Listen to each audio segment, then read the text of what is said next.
Oh, un TG7.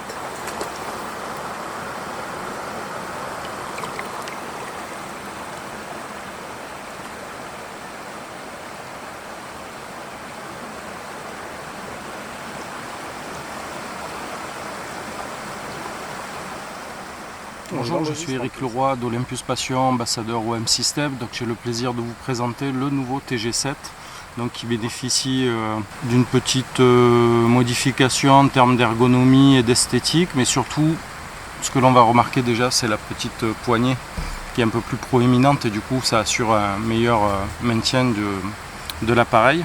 On a à l'intérieur un nouveau capteur.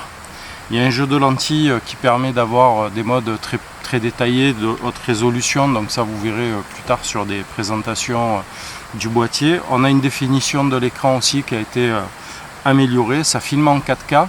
Nouveauté, on a du timelapse sur ce boîtier. On a la possibilité de filmer aussi en vertical, puisque ça c'est maintenant avec les réseaux sociaux quelque chose d'assez demandé. On retrouve les fonctions habituelles, Live Composite, Focus Stacking, Focus Bracketing, etc. avec des modes macro, super macro. Il y a un zoom x2 aussi en numérique. La focale c'est du 1200, donc c'est assez intéressant, c'est très polyvalent. On va retrouver tout un écosystème autour de l'optique avec la possibilité d'y associer du fisheye, un téléconvertisseur de x1,7. On a des possibilités de protection en silicone pour éviter les rayures, etc. puisqu'il est capable de supporter une charge de 100 kg et surtout d'une chute de plus de 2 mètres. Il est capable d'aller comme ça directement dans l'eau jusqu'à une quinzaine de mètres, et puis si on associe un caisson, on va pouvoir descendre jusqu'à plus de 40 mètres, et là il y a vraiment tout un écosystème prévu pour la plongée avec des projecteurs, etc.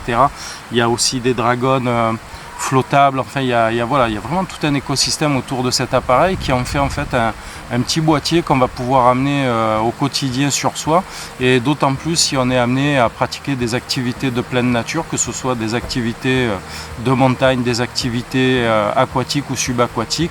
Le boîtier là va pouvoir vous accompagner partout, avec comme intérêt bien sûr une belle compacité, puisqu'on va avoir un gabarit qui est plus petit, plus compact que certains téléphones, et aussi plus léger, mais avec des fonctions de photographie.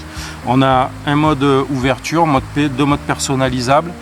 Voilà en gros, nouveau capteur, j'ai peut-être pas dit. Voilà en gros les nouveautés de ce boîtier. Alors comme je l'ai reçu un petit peu en retard grâce au transporteur qui s'appelle Chrono et quelque chose, je vous avais trouvé tout seul et qui me l'a livré avec du retard, j'ai pas trop pu faire de photos avec, donc je vais en mettre quelques-unes à la fin de cette vidéo avec quelques petites caractéristiques que j'aurais pu oublier de citer dans cette présentation.